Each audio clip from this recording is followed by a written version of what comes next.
Welcome, curious minds, to another deep dive. Today we're really embarking on a crucial journey, one that's absolutely vital for anyone involved with a specific, highly regarded aircraft, the Phenom 300. That's right. Think of this as, your essential guide. It's meticulously designed to help you, our dedicated pilot learner, transform a list of operational facts into actionable, life-saving understanding.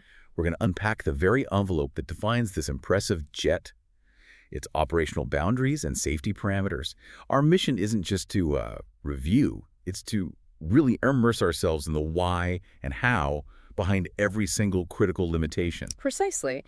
And for pilots, truly understanding aircraft limitations isn't merely about ticking boxes for compliance, you know? It's definitely not. It's the bedrock of predicting performance, ensuring the absolute highest level of safety, and making those split-second informed decisions in real time. What's truly fascinating here is how these seemingly dry numbers and specific rules, well, they aren't arbitrary at all. Instead, they meticulously define the very character, the capabilities, and, frankly, the soul of this impressive jet. We'll meticulously examine everything from the ground-level specifics of runway characteristics all the way to the intricacies of loading regulations and the critical airspeeds that govern safe flight. That's right. Every single limitation we explore today is a guardrail, a deliberate design choice, and a critical piece of information that empowers you, our listener, to operate the Phenom 300 not just compliantly, but with a profound and comprehensive understanding. Exactly. It's about that deeper knowledge. We want you to grasp not just what the limit is, but why it exists and how it fundamentally shapes your decision-making in the cockpit. So let's get into the cockpit, shall we? Let's do it. This is where the engineering principles truly meet the practical world of flight, and it gets really interesting. Okay, so we're kicking off our exploration with the very ground the Phenom 300 touches, or I guess in some cases doesn't touch. Good point. Yes. Our first big category is aircraft operations limitations. This is basically defining the envelope for safe flight. And within that, let's talk about the foundational elements. Runway characteristics. Indeed. The journey of any flight fundamentally begins and ends on the runway, right? And for an aircraft as performance optimized as the Phenom 300, the rules governing that interface are quite specific and, well, non-negotiable. Okay. First up, runway surface type. The Phenom 300 is strictly restricted to paved runways only. This isn't just a casual suggestion. It's a fundamental design limitation. It really speaks volumes about the aircraft's intended purpose and its engineering philosophy. Paved runways only. Okay. For those of us who appreciate the intricate details of aviation design, why is this such a fundamental restriction for a high-performance business jet like the Phenom 300? It sounds straightforward, but I imagine there's a lot of engineering and operational rationale behind it. Oh, there absolutely is. There's a deep dive to be made just on that point. When you design an aircraft like the Phenom 300, every single component is rigorously optimized for its intended operational environment. You're trying to achieve peak performance, comfort, efficiency. Right, the whole package. Exactly. And unpaved surfaces, whether they're grass, gravel, or dirt strips, they just introduce a whole host of challenges that this aircraft simply isn't engineered to handle safely or efficiently. Okay, like what kind of challenges are we talking about?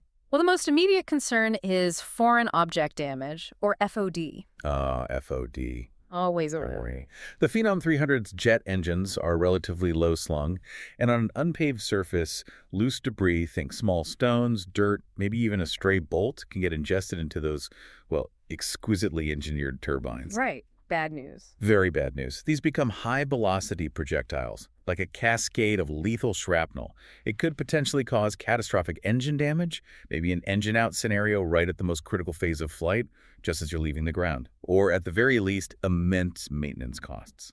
Okay, so engine ingestion's a big one. What else?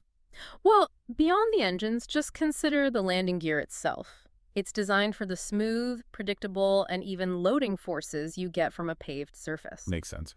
Its tires are not designed to resist punctures from sharp gravel or, the excessive wear from abrasive dirt.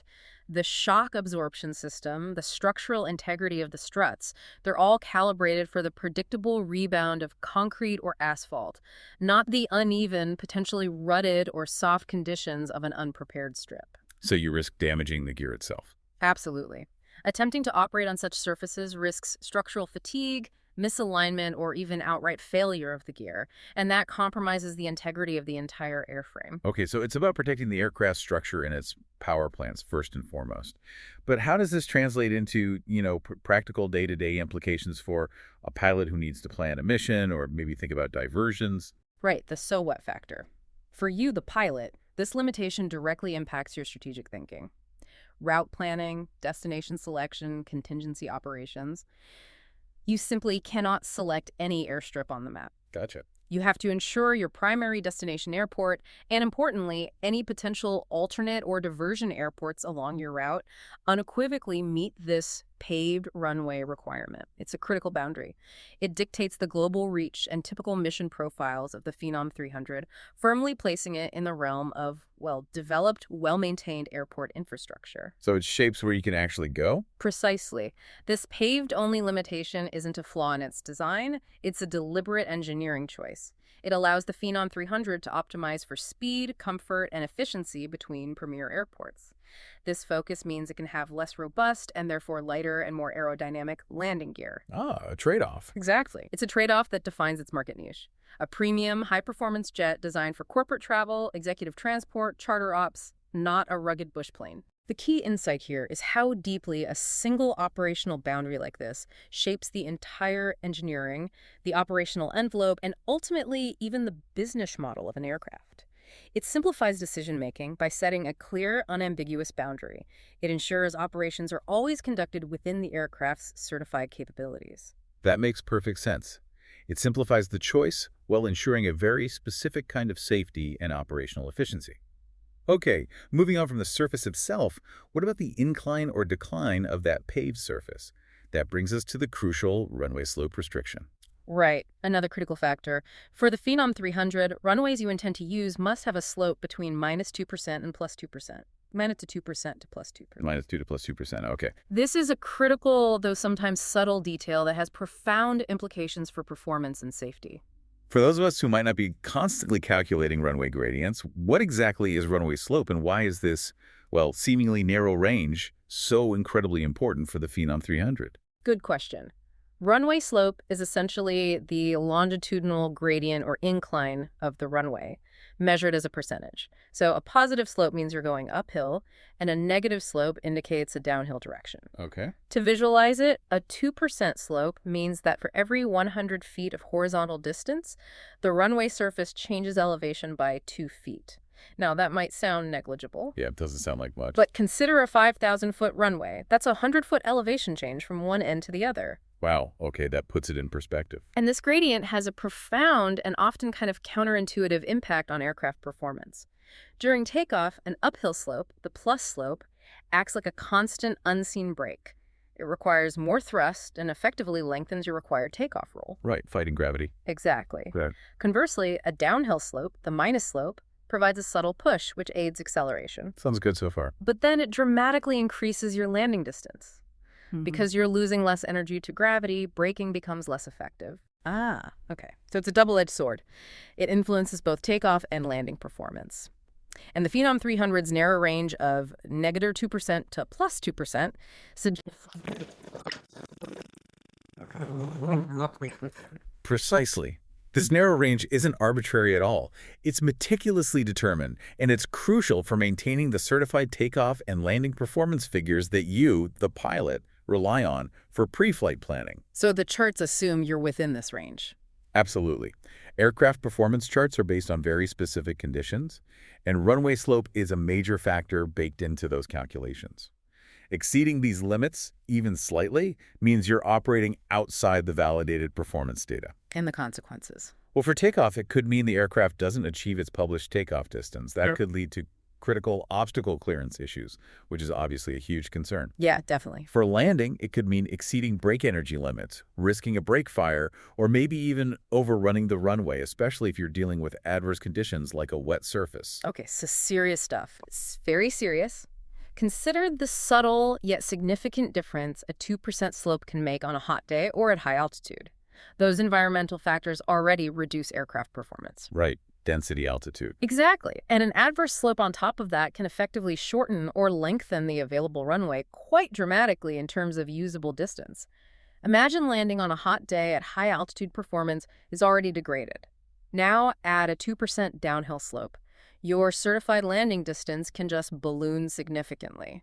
Turning a safe runway into a risky one. Potentially, yes. It could turn a runway that was otherwise perfectly adequate into one that's suddenly too short for a safe start, or you risk overheating the brakes to their structural limits.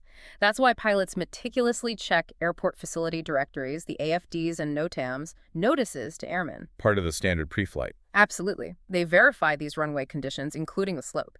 Nowadays, they often use sophisticated performance tools and electronic flight bags, EFBs, to run detailed calculations long before they even get near the airport. So lots of planning involved. It's a testament to how even subtle environmental factors demand absolute precision in modern jet operations and pilot decision-making. It's all about predictability, isn't it?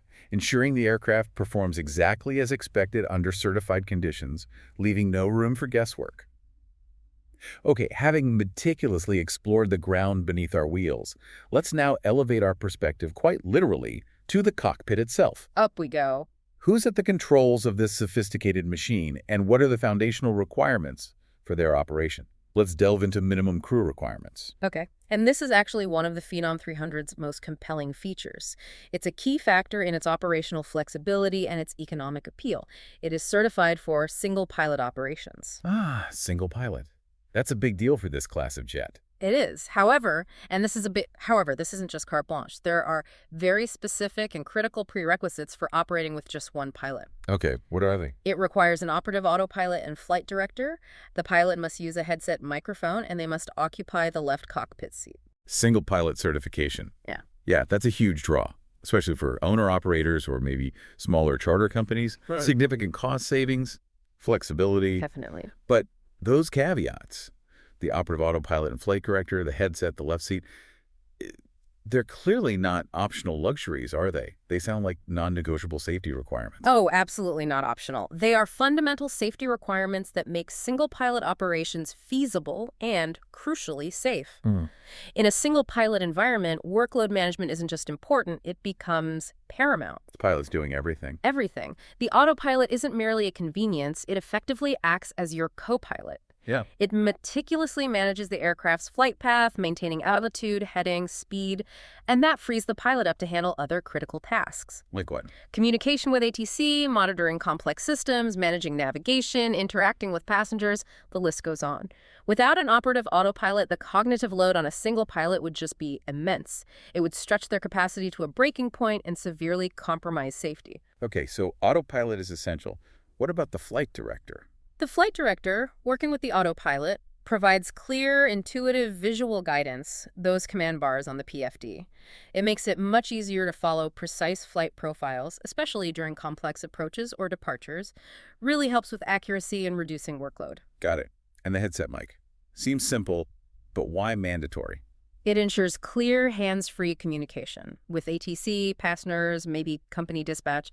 In a single pilot cockpit, your hands are constantly busy on the controls, manipulating other systems, consulting charts. Right. Fumbling with a handheld microphone would just be an unacceptable distraction during critical phases of flight, like takeoff or landing. Makes sense. And the left seat. The left seat isn't just tradition, it's the ergonomically designated command position. It's designed with the optimal instrument layout and control accessibility for the pilot in command. The whole cockpit is really tailored around this left seat primary operational model. Okay, so it's really about leveraging advanced technology to maintain an acceptable level of safety and efficiency, even with one pilot. But for an aircraft this sophisticated, does consolidating all that responsibility onto one person, even with advanced automation, fundamentally shift the risk paradigm? I mean, what happens in that critical moment if the autopilot, your essential co-pilot, were to become inoperative mid-flight? That's an excellent probing question. It gets right to the heart of single pilot resource management, or SRM. SRM, right. While the source material we're looking at focuses on the prerequisites for starting single pilot ops, your scenario is exactly what pilots are trained to consider. Should one of these critical systems, the autopilot, flight director, maybe even the headset, become inoperative during flight, the pilot's workload would immediately skyrocket. Yeah, I can imagine. It fundamentally changes the risk profile. Suddenly, tasks that were being managed by automation fall back solely onto the human pilot. So what would the pilot do? Well, they'd need to rapidly reprioritize, potentially hand-flying the aircraft while simultaneously managing navigation, communication, and system monitoring.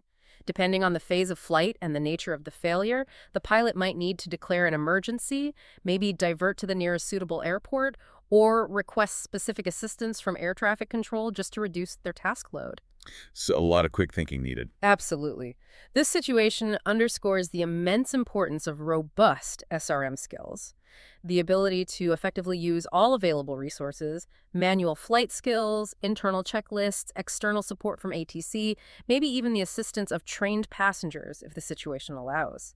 It's a constant mental exercise for single pilots.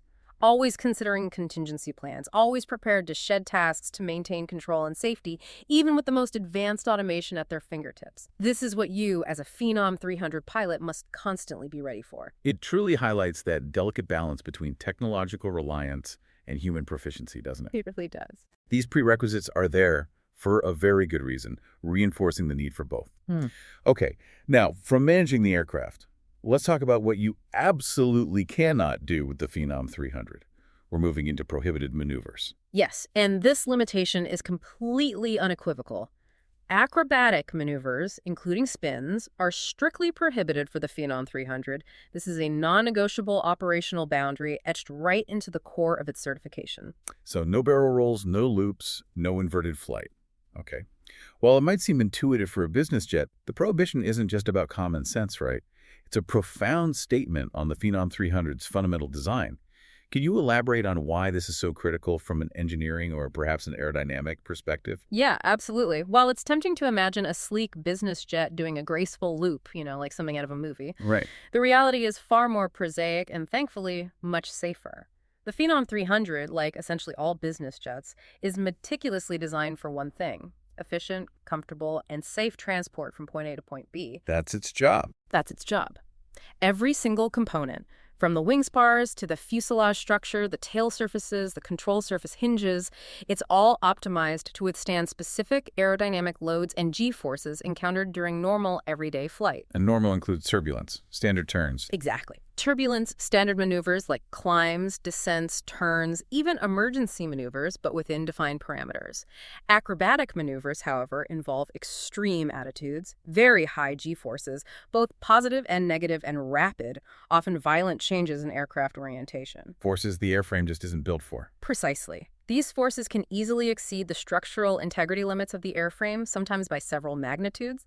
Attempting such maneuvers could lead to immediate structural fatigue, permanent deformation, or even catastrophic in-flight failure of the aircraft. Wow. For example, a sharp pull-up can impose crushing positive G-forces. Inverted flight or aggressive pushovers create significant negative G-forces.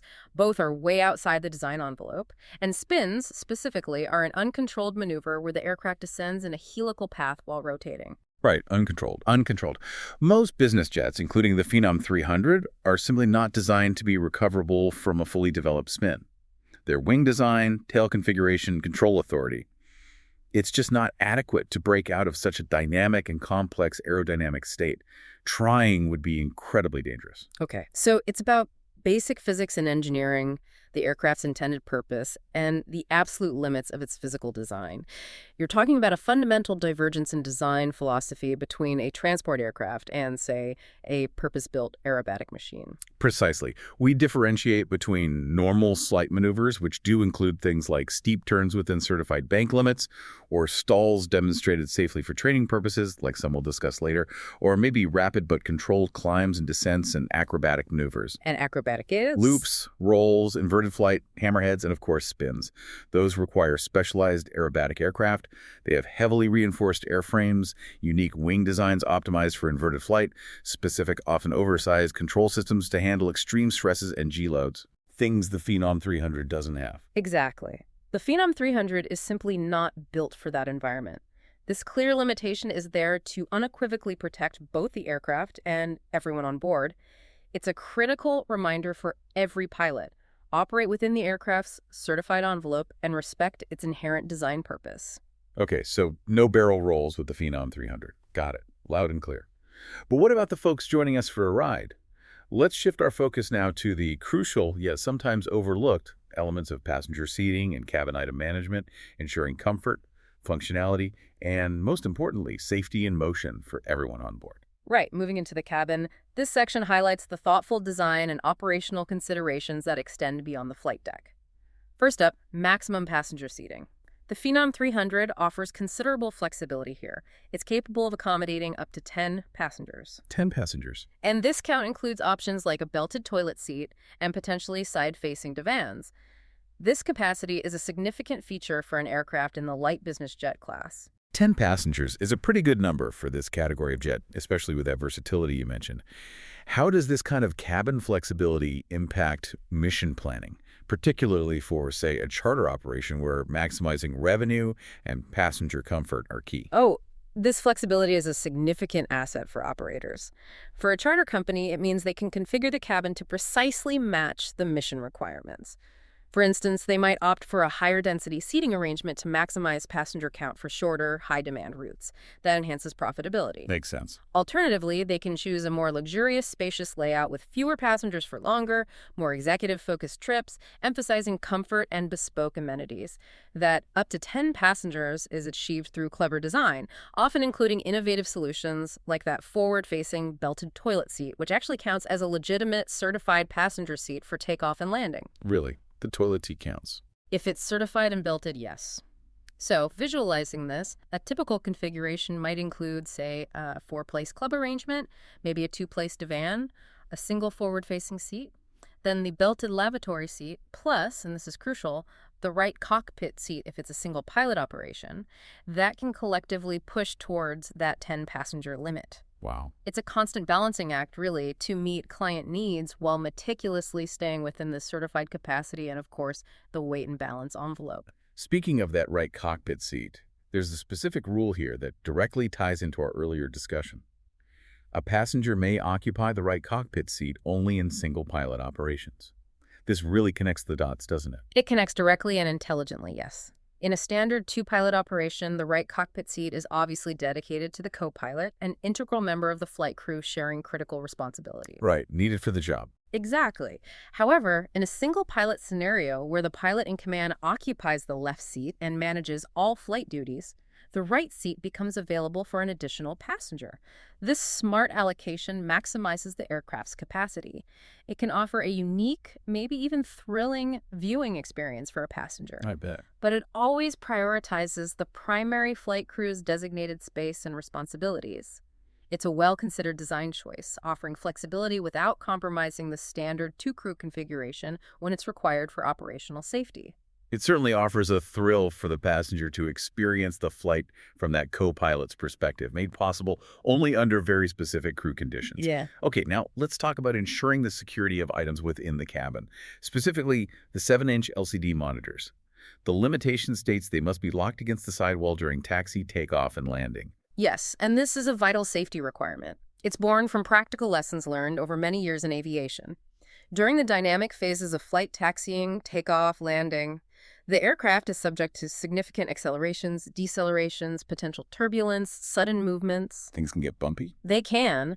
And an unsecured item, even something as seemingly innocuous as a 7-inch LCD monitor, instantly transforms from a passenger amenity into a hard, fast projectile under these forces. Ouch. It could seriously injure passengers or crew, interfere with emergency egress routes by blocking an aisle or a window exit, or even obstruct critical views or controls in the cockpit if it somehow made its way forward. Locking them against the sidewall ensures they remain rigidly secure and out of the way, minimizing any potential hazard. Right. Imagine a rejected takeoff. Exactly. Imagine the jarring force of an unexpected rejected takeoff or severe unforecasted turbulence. A loose monitor could be quite dangerous. It's a small rule, really, but with a very large safety implication. A simple rule with significant, tangible safety implications indeed. Okay, next we have an interesting one. The lavatory rigid door, specifically with a belted toilet, must be latched open for taxi, takeoff, and landing when occupied. That latched open part often seems counterintuitive to people. It definitely surprises many, yeah. But there are very sound and crucial safety reasons behind it. If the lavatory is equipped with a belted toilet, it means it is certified for occupancy during these high G phases of flight. Okay. In such a scenario, the door must be latched open. This ensures immediate and unhindered access to the occupant in an emergency situation. Oh, access. Access. If someone were to become incapacitated, suffer a medical emergency, or require immediate assistance for any reason, the flight crew or other passengers could quickly reach them without fumbling with a locked or closed door. Makes sense in an emergency. Furthermore, it prevents the door itself from blocking the aisle or becoming an obstruction during an emergency evacuation. And it facilitates clear communication or crew awareness of the cabin's state. The critical caveat here is, when occupied. If the lavatory is unoccupied, this specific requirement typically doesn't apply. It prioritizes emergency access over privacy during those critical flight phases. Okay, so it's about emergency access and unimpeded flow in the cabin, not privacy, during critical phases. That makes perfect sense when you think about it from a safety perspective. But there's a different rule for a lavatory without a belted toilet. Yes, there's a clear and absolute distinction there. For a lavatory without a belted toilet, its use is strictly prohibited for taxi, takeoff, and landing. No ambiguity. And the reasoning. This regulation explicitly highlights the unacceptable risk of injury if a passenger were standing or unbelted in the lavatory during these dynamic phases of flight. Without the ability to safely secure an occupant, they would be highly vulnerable to sudden movements, accelerations, decelerations, potentially leading to falls, impact injuries, even serious head trauma. Yeah, not a good place to be unbelted. Absolutely not. It directly contrasts the safety provided by a securely belted seat versus standing unsupported in a moving aircraft during takeoff or landing. Safety first, always. Safety first, absolutely. And it underscores the thought behind every detail. What about the pilot's comfort and, critically, their visibility? Pilot sun visors have a specific rule. They must be kept vertical when in use and absolutely stowed for taxi, takeoff, and landing. Right. This rule is entirely about maintaining a clear, unobstructed field of view for the pilots, especially during the most critical phases of flight. Vertical when in use implies that if they are deployed, they should only block overhead glare from the sun without impeding forward vision of the outside world or the instrument panel. Just blocking the sun, not the view. Exactly. However, the mandate to have them stowed for taxi, takeoff, and landing is crucial. During these high workload phases, pilots need an absolutely clear and unhindered view of the runway, taxiways, approach lights, all critical instruments. Everything. Can't afford any blockage. None. A sun visor that isn't properly stowed could, for instance, accidentally drop into the pilot's line of sight at the worst possible moment. It could obstruct a critical instrument display or even physically interfere with a control input. It's a small detail in the manual, but a major safety consideration addressing potential distractions and obstructions during moments of peak concentration. Every little bit of potential obstruction counts when you're flying a jet at critical speeds near the ground. And the cockpit curtain. Similar idea. Very similar principle. The cockpit curtain, which separates the flight deck from the main cabin, must be latched open during taxi, takeoff, and landing. Like the lavatory door we discussed, this is about maintaining crucial communication pathways and situational awareness between the cockpit and the cabin, especially during emergency procedures. Keeping lines of sight open. Exactly. An open curtain ensures that the flight crew can visually monitor the cabin for any issues, perhaps smoke, passenger distress, an unlatched door maybe, and conversely, passengers or flight attendants can easily communicate with the flight deck if an emergency arises or assistance is needed. In a critical situation, whether it's a fire in the cabin or a medical event, the crew might need immediate visual confirmation, or a flight attendant needs to alert the pilots quickly and without any obstruction. It's about ensuring a seamless flow of information and visibility across the entire aircraft. So, no drawing the curtain and creating a little private space up front during those critical, high workload moments. Makes sense. And finally, under cabin management, the side-facing divan stowage compartments net. Right. This net must be securely latched during all phases of flight. All phases, not just takeoff and landing. All phases. This isn't just a recommendation, it's a critical safety measure. It reinforces the absolute importance of securing all items, particularly those in stowage areas, whether they're beneath a divan or in an overhead bin. The all phases of flight part is key. It's not just about preventing items from shifting during takeoff and landing, it's also about preventing them from becoming dangerous projectiles during unexpected turbulence in cruise flight. Clear air turbulence. Exactly, which can be unforecasted and severe. If items, especially heavy ones, are not securely contained by the net, They can cause significant injury, damage the aircraft interior, or even if they're heavy enough, cause a subtle but potentially dangerous shift in the aircraft's weight and balance, affecting its flight characteristics. There's constant vigilance required. It's a continuous vigilance requirement, really, from engine start right through to shutdown. Pilots often have a favorite, perhaps slightly exaggerated story about an unsecured item in unexpected turbulence, a coffee cup becoming a missile, or a laptop taking flight. Heard a few of those. Oh, these seemingly minor rules about devonnets are born from real-world lessons, ensuring that those stories remain confined to cockpit folklore, not incident reports. That's a good reminder that safety isn't just about takeoff and landing, but every single moment in the air, right up until the engines are off. Okay, with the cabin meticulously prepared and every item secured for the dynamic phases of flight, our focus now broadens to the very essence of what this aircraft can lift and move, its weight and loading limitations. Absolutely fundamental. These aren't just figures in a manual. They are the invisible boundaries that dictate capacity, range, and ultimately mission feasibility. This section is absolutely fundamental for any pilot operating the Phenom 300. Understanding these maximum certified weights defines the aircraft's very operational capacity, its performance envelopes, and its absolute safety margins. Let's start with the max ramp weight, or MRW. Okay, max ramp weight. The course gives us two distinct values here: 18,497 pounds, or 8,390 kilograms, for the Phenom 301, and 18,200 kilograms for the Phenom 302. What exactly is max ramp weight, and why are there different values for these variants? Right.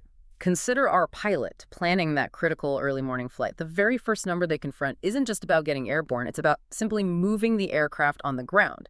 The max ramp weight. MRW is the absolute maximum weight an aircraft is allowed to be while moving under its own power on the ground, specifically during taxiing. So weight on the ground before takeoff. Exactly. And this isn't just a technicality, it's actually a brilliant piece of engineering foresight. It recognizes that even the taxi out to the runway consumes a measurable amount of fuel, right? Sure, taxi fuel burn. By setting a slightly higher ramp weight than the takeoff weight, it allows for that fuel burn-off before the actual takeoff roll begins. This effectively optimizes your payload capacity slightly. The slight differences between the Phenom 301 and Phenom 302 highlight a crucial point. Even within the same aircraft family, variants can have distinct structural and performance characteristics. This could be due to incremental design changes, system upgrades, maybe even different engine types or modifications. So you really have to know your specific model. Absolutely. As a pilot, you must know your specific aircraft's model and its associated limits.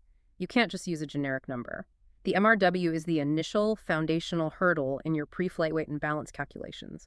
You have to be below this limit even before you start the engines and begin moving towards the runway. What happens if you exceed it? Exceeding MRW means you're operating outside of certified structural limits on the ground.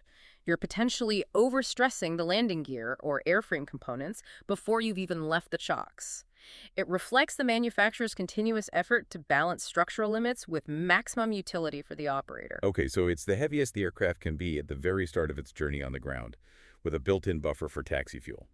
Next up, we have the max takeoff weight, or MTOW. Again, variant-specific values: 18,387 pounds, 8,340 kilograms, for Phenom 300, and 17,968 pounds, 8,150 kilograms, for Phenom 302.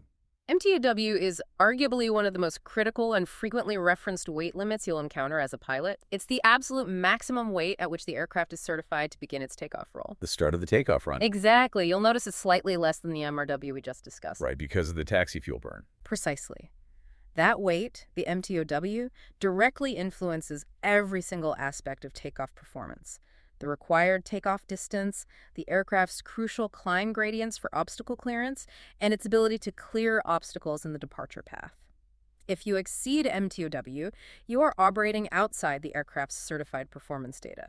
This makes the flight not only unsafe, but potentially illegal, as you're no longer guaranteed to meet the published performance capabilities. And the consequences of exceeding MTOW. They're severe. Significantly longer takeoff rolls, which could lead to runway overruns, reduced climb rates, making it difficult or maybe even impossible to clear terrain or obstacles after takeoff. And just generally increased stress on the airframe and engines during what is already the most demanding phase of flight. Can you give an example where this really bites? Oh, sure. A classic example where MTOW becomes a critical limiting factor is at a hot and high airport. High elevation, warm day. Exactly. Even if the aircraft is below its structural MTOW on paper. The environmental conditions, thinner air, which means less lift and less engine thrust, might further reduce the operational MTOW for that specific day. This could force you, the pilot, to offload passengers, cargo, or even fuel just to meet the performance requirements for that specific departure and safely get airborne. It's a dynamic limit that requires precise calculation for every single flight. So MTOW is the hard ceiling for getting off the ground safely and efficiently under specific conditions. What about coming back down? What's the max landing weight? Or MLW, again, we have values. 17,042 pounds, 7,730 kilograms for Phenom 300. Yeah. One. And 16,865 pounds, 7,650 kilograms for Phenom 300, too. MLW, this is the maximum weight at which the aircraft is certified to land safely. It's absolutely crucial for the structural integrity of the landing gear, the wings, the fuselage, ensuring they can absorb the impact forces of landing without damage or undue stress. So protecting the structure on touchdown. Exactly. It also directly impacts your braking performance, how much runway you'll need to stop, and the aircraft's go-around capabilities. MLW is typically lower than MTOW because, well, the aircraft is expected to have burned a significant amount of fuel during the flight. That reduces its weight, allowing it to land safely within the certified parameters. The gear and airframe components are simply designed for a lower landing weight.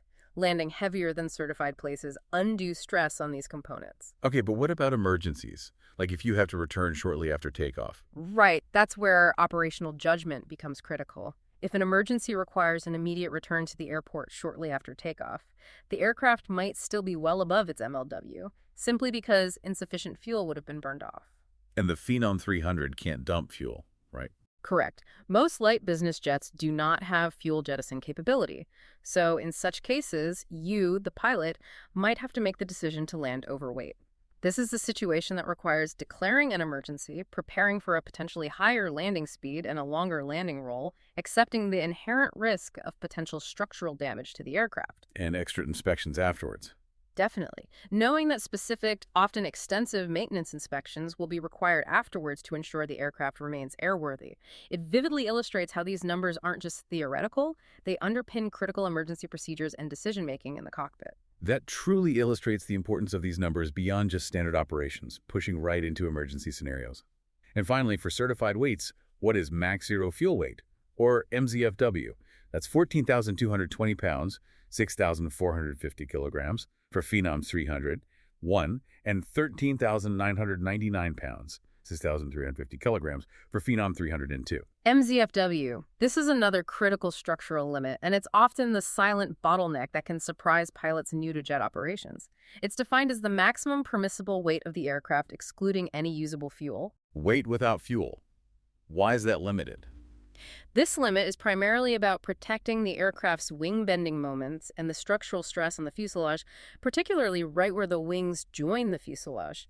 See, the wings, when they're carrying fuel, actually contribute lift, which helps to counteract the downward bending forces on the wing structure during flight. Ah, the fuel weight in the wings helps support them. In a way, yes. If the fuselage payload, that's your passengers and cargo, exceeds the MZFW, then adding fuel, even to the wings, would actually overstress the fuselage structure, potentially leading to long-term fatigue or even immediate damage. So it limits how much stuff you can put in the middle. Essentially, yes, MZFW is paramount for defining how much payload you can carry before you even consider the weight of the fuel you need for the flight.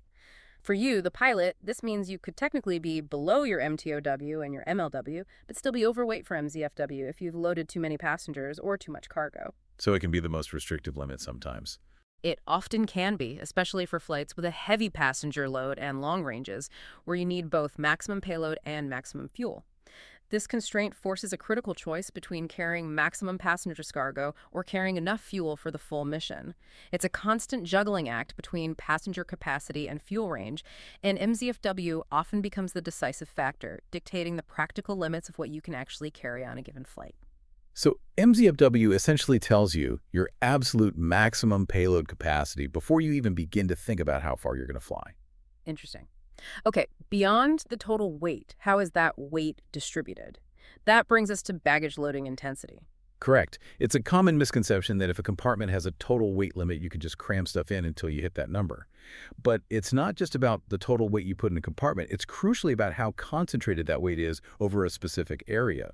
For the aft baggage compartment, the max intensity is 23.1 pounds per square foot, or 113 kilograms, right? Loading intensity.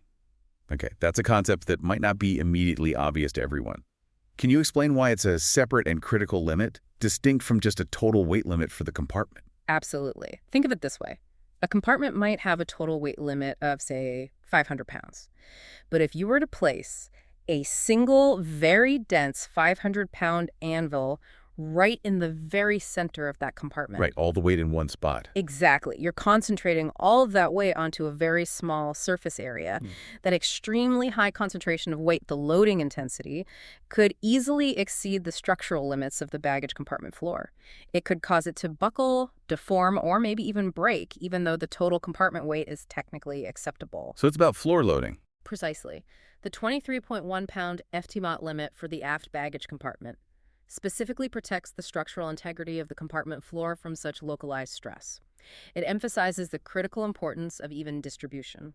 As a pilot or the ground crew loading the aircraft, you need to ensure that heavy items are spread out and secured across the floor rather than stacked all in one small footprint. So like you said in the outline, a single heavy toolbox might exceed the intensity limit, even if the total compartment weight is fine, whereas multiple lighter bags, evenly distributed, would likely be much safer and within limits. That's a perfect example, yes. And for the forward baggage, it's a similar concept, but with a slightly different value, 22.1 pounds per square foot, 108 kilograms a year. Exactly. The principle is identical. Prevent concentrated loads that could compromise structural integrity. The slightly different value for the forward baggage area just indicates that it has distinct structural characteristics, maybe different support structures underneath, underlying systems nearby, or its proximity to other critical components means it can handle slightly less intensity. So different parts, different limits. Right. You, as the pilot, along with the ground crews, use meticulous load sheets and cargo manifests to manage not just the total weight in each compartment, but also its careful distribution to ensure they stay within these intensity limits. It's all about safeguarding the aircraft's structure from localized damage. It's a key part of careful load planning and really a testament to the detailed engineering that goes into every aspect of the aircraft. Okay, now what can't you put in those baggage compartments, no matter the weight, distribution, or even the intent? Let's talk about prohibited flammable materials, specifically in the forward baggage compartment. Yes, this is an absolute prohibition, and for extraordinarily good reason. It's directly linked to catastrophic safety risks. Class 2.1, which are flammable gases, Class 3, flammable liquids, and Class 4, flammable solids, are strictly and unequivocally prohibited in the forward baggage compartment of the Phenom 300. Those classifications sound quite specific and inherently dangerous. Can you break down what these classes entail and why their prohibition is so absolute? I mean, some things might seem harmless on the ground. That's a key point. Things behave differently at altitude and under pressure changes. These are standard international classifications for dangerous goods, and they represent extreme and unacceptable hazards on any aircraft. The enclosed, pressurized environment of an aircraft cabin and cargo hold, combined with potential ignition sources and, frankly, limited fire suppression capabilities compared to being on the ground, makes these materials incredibly dangerous. So what falls into these classes? Okay, Class 2.1 refers to flammable gases. Think propane cylinders, certain aerosols, highly compressed fuel gases. The danger here isn't just flammability, it's the potential for violent expansion or explosion if the containers are compromised or heated, which could lead to rapid decompression or severe. Class 3 covers flammable liquids. Things like gasoline, paint thinners, certain alcohols, solvents, basically anything with readily ignitable vapors that can cause rapidly spreading and intense fires. These can ignite at surprisingly low temperatures, and their vapors can accumulate in enclosed spaces just waiting for a spark. In Class 4, flammable solids. Right. Class 4 includes flammable solids. This can range from certain types of matches to self-reactive substances that can ignite without an external source, or even reactive metals that can ignite on contact with air or water. These pose risks of intense fires that are incredibly difficult, if not impossible, to extinguish in an enclosed aircraft space. Okay, yeah, I can see why those are banned. The potential for catastrophic consequences from a fire or explosion involving any of these materials in flight is precisely why this limitation is absolute and non-negotiable. While the restriction here specifically mentions the forward baggage compartment, generally these specific classes of dangerous goods are universally restricted or heavily regulated across all passenger aircraft cargo areas due to the dire, life-threatening risks they pose. So it's part of broader dangerous goods rules too. Absolutely. As a pilot, you are legally and morally bound to be thoroughly familiar with dangerous goods regulations as part of your training and ongoing proficiency. This Phenom 300 limitation is just a stark, clear reminder of that critical responsibility. You simply don't carry these things. Period. That's a very clear line drawn in the sand for safety, leaving absolutely no room for interpretation. Okay, now, let's shift gears. We've talked about what's inside the aircraft and its internal structure. Now let's talk about how fast it can move through the air and the specific limits associated with that motion. We're getting into airspeed limitations. Right. Airspeed limitations are absolutely foundational for maintaining the aircraft's structural integrity, ensuring safe aerodynamic performance, and protecting critical systems. We'll start with speeds related to the landing gear, how fast you can extend or operate it, and how fast you can fly with it deployed. Okay, so the landing gear operation extended speed, which is listed as VLOVLE, is 250 kS, knots indicated airspeed. Can you break down the distinction between VLO and VLE? And fundamentally, why is this specific limit of 250 knots so important for protecting these critical components? Good question. VLO and VLE, while they refer to slightly different operational states, VLO is about operating the gear, VLE is about flying with it extended, they both happen to coalesce at the same limit of 250 kS for the Phenom 300. This specific speed isn't a casual recommendation, it's the carefully calculated structural and aerodynamic threshold for the entire landing gear system. So what's VLO specifically protecting? VLO, or velocity landing gear operating, is the maximum speed at which you can safely operate or move the landing gear, meaning actively retract it into the fuselage or extend it out into the airstream. Exceeding VLO can lead to excessive aerodynamic loads on the hydraulic actuators, the complex gear doors, and the mechanisms that move them. You could potentially twist or damage these components or even tear off the gear doors entirely. Okay, so protects the moving parts. What about VLE? VLE, or velocity landing gear extended, is the maximum speed at which the aircraft can fly with the landing gear fully extended and locked down. Once the gear is down, it acts like a giant air brake, right? It creates an immense amount of drag and aerodynamic stress. Flying above VLE subjects the gear struts, the wheels, their attachment points to intense drag and buffeting forces. What can happen then? This risks premature fatigue, structural failure of the gear itself, or even in extreme cases, potentially tearing the gear right off the aircraft, especially if you combine high speed with turbulence. So, both speeds are there to protect critical and structurally vulnerable components of the aircraft from damage. 250 knots is the line you don't cross with the gear in transit or down. So 250 kS is the absolute hard ceiling for both moving the gear and flying with it out. I can imagine a scenario where a pilot might be in a high-speed descent, perhaps needing to lose altitude quickly for traffic or approach sequencing, and they might consider using the gear as an aerodynamic brake to slow down rapidly. That's a very practical operational scenario, yes, where this limit becomes absolutely paramount. While extending the gear does create significant drag and can indeed help slow the aircraft and increase its descent rate, that 250 kIS limit is a firm, non-negotiable boundary. Can't cheat it. Can't cheat it. If you're above that speed, you simply cannot safely initiate gear extension without risking damage. You, the pilot, must reduce your airspeed to 250 kIs or below before deploying the gear. It's a critical trade-off between speed and configuration. You must always respect the structural limits of the aircraft's components, even when you're trying to manage a demanding flight profile. Failing to do so can have immediate and severe consequences. Okay, lesson learned. Slow down first. Speaking of critical speeds, let's talk about control, especially when things go wrong. We're moving to minimum control speeds, or VMC. These are absolutely vital, especially for multi-engine aircraft like the Phenom 300, in the incredibly challenging event of an engine failure. Yes, VMC. This is truly one of the most critical safety speeds for multi-engine operations. It's an absolute cornerstone of multi-engine pilot training and proficiency checks. VMC is defined as the minimum airspeed at which the aircraft can be controlled directionally with one engine inoperative. Okay, minimum speed for control with an engine out. Exactly. For the Phenom 300, the VMC takeoff is given as 97 kIs. And notably, this is explicitly specified as the highest value within the takeoff envelope. Highest value within the takeoff envelope. Okay, that immediately suggests VMC isn't always a fixed number, but maybe a dynamic one. Can you unpack VMC a bit more for us, and specifically, why is specifying the highest value so important for a pilot to understand? You've hit on a crucial point there. VMC is not a single immutable number, it's dynamic. It varies with several factors like aircraft configuration, flap settings, landing gear position, the engine power setting on the operating engine, aircraft weight, center of gravity, and even density altitude. Lots of variables. Lots of variables. The highest value within the takeoff envelope of 97 kis means that under the most adverse conditions for control during takeoff, which typically involves having maximum takeoff power set on the operating engine, being at a minimum controllable aircraft weight, having the center of gravity at the most unfavorable position, usually aft, and having the critical engine fail. That's the engine whose failure most adversely affects control. The worst case scenario for control. The absolute worst-case combination for maintaining control.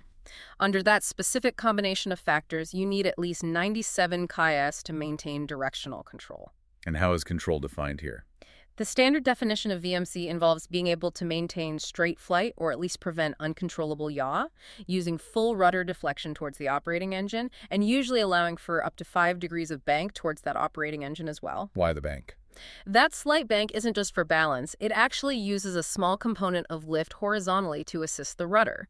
It makes the rudder more effective in countering the strong asymmetrical thrust coming from the remaining engine. Ah, okay. If an engine fails below this critical speed, 97 knots in this worst case, you simply don't have enough aerodynamic force generated over the rudder, enough airflow to counteract the powerful asymmetrical yawing moment created by the thrust from the remaining engine.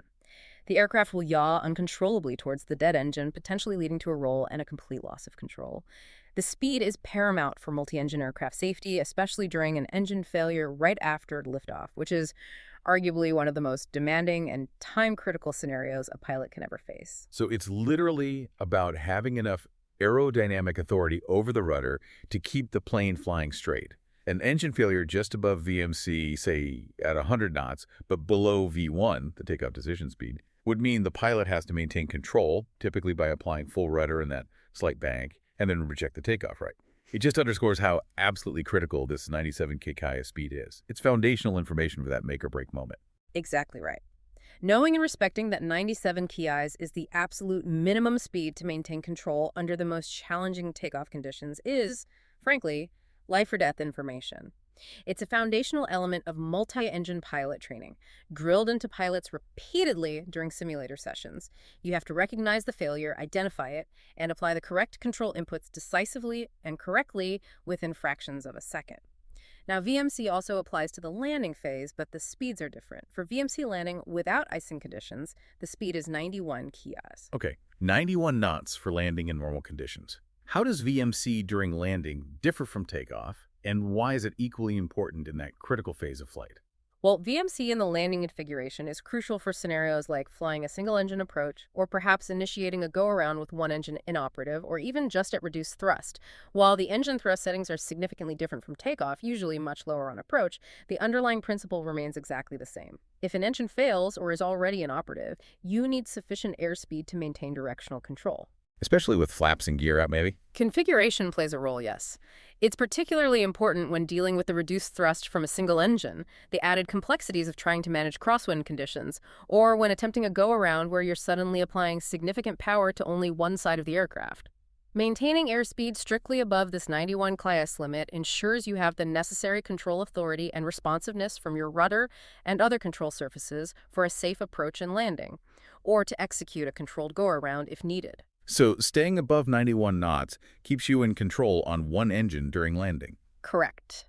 Picture a challenging single-engine approach, maybe in gusty winds. Maintaining precise airspeed control strictly above 91 kis is absolutely essential for a safe landing or for successfully executing a go-around. Any deviation below this speed, especially at low altitude, could lead to a loss of directional control with potentially devastating consequences. That makes perfect sense. Control is paramount at all stages, especially close to the ground. Now, what happens if you introduce icing conditions into that equation? The source says VMC landing with icing is 95 kis. That's a 4-knot difference from the non-icing speed. It seems quite subtle on paper, but I suspect it could be profoundly significant in practice. That 4 kS difference is anything but subtle in the real world. It is incredibly significant and highlights the truly insidious impact of icing on aircraft performance and control. How does ice affect VMC specifically? Ice secretion on the wings, tail surfaces, and control surfaces fundamentally changes the aircraft's aerodynamics. Even a seemingly thin layer of ice roughens the normally smooth airflow. This dramatically increases drag, it reduces the amount of lift the wings can generate, and it severely degrades the effectiveness of control surfaces like the rudder and elevators. They just don't bite into the air as well. So everything works less efficiently. Much less efficiently. So in an engine-out situation during landing with ice contamination, you need a higher airspeed, 95 kS instead of 91 kS in this case, just to generate the necessary aerodynamic forces over those degraded surfaces to counteract the asymmetrical thrust and maintain control. The presence of ice means the wing isn't generating lift as efficiently, and the control surfaces aren't as effective in deflecting the air. Therefore, you need that higher speed to maintain the same level of control authority you'd have in clean, ice-free air. So that 4 knots is buying back lost control effectiveness. Essentially, yes. It's a critical safety margin. This emphasizes why you, the pilot, must be acutely aware of existing or forecast icing conditions and adjust your minimum operating speeds accordingly. It demands increased awareness, more conservative flying, and absolute adherence to these higher minimum speeds in winter operations or whenever icing is possible. Failing to account for the effects of ice can completely erase your safety margins without you even realizing it until it's too late. It's a subtle but profound degradation of performance due to ice, and those seemingly small speed differences are truly vital safety margins. Okay.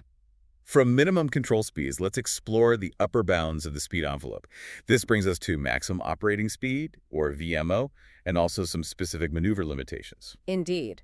The maximum operating speed, VMO, and maximum operating Mach number, MMO, have a very straightforward and absolute rule that applies to every pilot, every flight. They may not be deliberately exceeded. May not be deliberately exceeded. Sounds pretty clear. It is. This is a hard limit, a definitive ceiling to the aircraft's operational envelope, plain and simple. No ifs, ands, or buts. Let's break down VMO and MMO again. What's the distinction between these two, and fundamentally, why are these limits so absolute and non-negotiable for safe flight? What are we protecting against? Okay. VMO stands for Velocity Max Operating, and it's the maximum indicated airspeed, KAS, at which the aircraft is certified to fly. VMO is typically the critical speed limit at lower altitudes where the air density is greater and aerodynamic forces are higher for a given true airspeed. Okay, VMO for lower altitudes. What about MMO? MMO, or Mach Max Operating, is the maximum Mach number, which is your speed relative to the speed of sound at which the aircraft is certified to fly. This becomes a critical speed limit at higher altitudes where the air is thinner and the speed of sound is lower. As you climb, your indicated airspeed might decrease, but your Mach number increases for the same true airspeed. Got it. So why do these limits exist? What happens if you exceed them? These limits exist to protect the aircraft from several dangerous aerodynamic phenomena. At high indicated airspeeds, approaching or exceeding VMO, the primary concern is structural damage due to excessive aerodynamic loads and dynamic pressure. The forces on the airframe, particularly the wings and tail surfaces, can become immense, potentially leading to things like wind flutter, a rapid destructive oscillation, control surface damage, or even catastrophic structural failure from simply overstressing the components. So structural integrity at lower altitudes. What about at high altitudes near MMO? At high Mach numbers, approaching or exceeding MMO, the concern shifts more towards compressibility effects. As an aircraft approaches the speed of sound, shock waves can form over the wings and other surfaces. These shock waves dramatically disrupt the smooth airflow. This can lead to dangerous phenomena like Mach tuck, where the aircraft's nose pitches down uncontrollably due to shifts in the center of pressure. You can also get severe control surface buffet, basically, violent vibrations or even control reversal, where a control input has the opposite effect of what the pilot intends. Wow, control reversal sound terrifying. It is. That's why the phrase may not be deliberately exceeded isn't just a recommendation. It underscores this as a non-negotiable absolute ceiling for flight planning and execution. It's there to prevent structural fatigue or even catastrophic failure. These limits are a constant reminder that the air is a fluid, not just empty space. At VMO and MMO, you're not just flying fast, you're pushing the very boundaries of the aircraft's physical endurance and its aerodynamic stability. I've often heard pilots talk about the Barber pole on the airspeed indicator. Is that directly related to VMO and this critical speed limit? Yes, exactly. That's the practical in-cockpit representation of this limit. On modern airspeed indicators, there's often a moving red and white striped needle, or sometimes a digital V-shaped bug, affectionately called the barber pole. This indicator dynamically displays the current VMOMO limit, which actually decreases with increasing altitude as Mach effects become more prevalent and the local speed of sound decreases. So it moves as you climb. It moves usually downwards on the airspeed tape as you climb higher. It's a visual, real-time warning right in front of you. As a pilot, you must always stay clear of that barber pole, maintaining a safe margin below it, to remain well within the aircraft's safe operating envelope.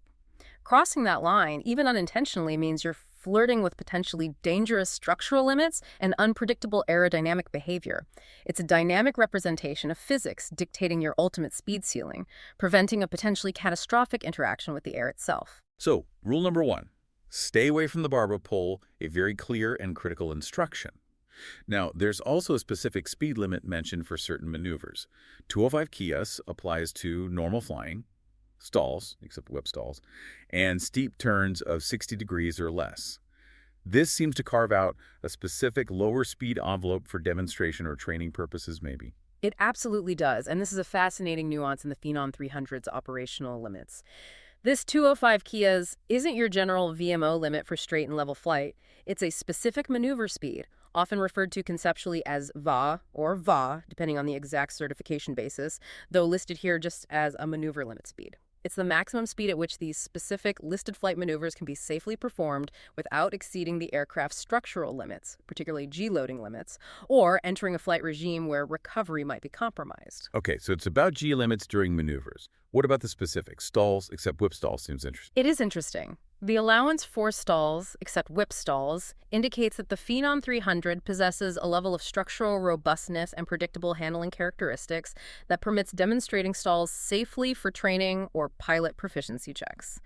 It allows pilots to safely experience the onset of an aerodynamic stall, recognize the cues, and practice the recovery technique. However, it explicitly prohibits whip stalls. What exactly is a whip stall? A whip stall involves an extreme nose-up attitude, a very rapid and aggressive loss of speed and lift, and typically an uncontrolled, often pitching or rolling fall with potentially high G-forces during the recovery or even the entry.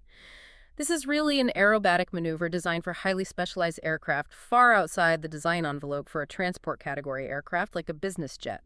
Attempting one in the Phenom 300 would be incredibly dangerous, likely leading to structural damage or an unrecoverable loss of control. Got it. And the limit on steep turns, 60 a go.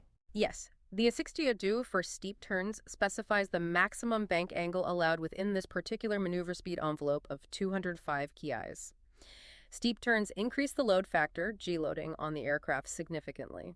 Limiting the bank angle to 60 degrees ensures that even during demanding training exercises, such as practicing steep turns to hone control inputs and energy management, the structural G-limits of the wing and airframe are fully respected when flying at or below this 205 Kias maneuvering speed. So putting it together as a pilot, you could, for example, perform a training flight, demonstrating the Phenom 300's gentle stall characteristics, safely recovering before anything approaching a whip stall, or you could execute a 60-degree steep turn to practice precise control inputs, all while meticulously ensuring your airspeed remains at or below 205 km. Exactly. It's all about knowing the limits of what the aircraft can safely do under controlled conditions, specifically for the purpose of enhancing pilot skill and understanding its flight characteristics within a safe, defined envelope. It's clear that these maneuver speeds are not just arbitrary numbers. They are carefully calibrated guidelines that allow for critical training and skill development without risking the aircraft's integrity. It's another excellent example of how specific limits guide safe operation and pilot proficiency. Wow, we've covered a lot of ground, or yes, a lot of sky. That was an incredibly insightful journey through the Phenom 300's operational boundaries and safety parameters. Really detailed stuff. From the very ground we operate on, thinking about pavement and slope, all the way up to the highest speeds in the air, VMAMO. We've meticulously outlined the critical guardrails that define safe and effective flight for this impressive jet. Indeed we have. And it's important to remember what we've discussed today isn't just a dry list of rules to memorize for a check ride, Right, it's more than that. These are the carefully engineered guardrails, the fundamental design philosophies, and the operational strategies that ensure the predictable performance and, critically, the structural integrity of the aircraft. For you, the pilot listening, internalizing these limitations transforms that raw data from the flight manual into a profound, practical understanding of your aircraft's true capabilities and its safe operating envelope. Exactly. Knowing these details, really understanding why a specific runway slope matters, or what those nuanced weight figures like MZFW truly mean for your payload and range planning, or the critical importance of VMC during something as stressful as an engine failure. It makes you not just a compliant pilot, but a truly informed, proactive, and ultimately safer one. It gives context. It gives you the why behind every what, empowering better decision-making in every single flight scenario, from planning to execution. Well said. And as you continue your studies and you're flying in the Phenom 300, or any aircraft really, here's perhaps a thought to carry with you. How do these specific limitations, the ones we've just unpacked, influence not just what you can physically do with the aircraft, but also where you choose to fly it, when you choose to depart, based on conditions, and how you meticulously approach every single flight scenario, even the ones that seem completely routine? That's a great point. How do these boundaries constantly shape your decision-making process in the cockpit, day in and day out? Exactly. It's about thinking through the implications constantly. A great question to ponder indeed. Thank you so much for sharing your expertise today. And thank you, our listeners, for joining us on this deep dive into the Phenom 300's operational limits. We hope this has not only informed you, but also perhaps deepened your appreciation for the meticulous engineering and critical decisions that go into ensuring safe flight. Until next time, keep learning, keep questioning, and above all, keep flying safely.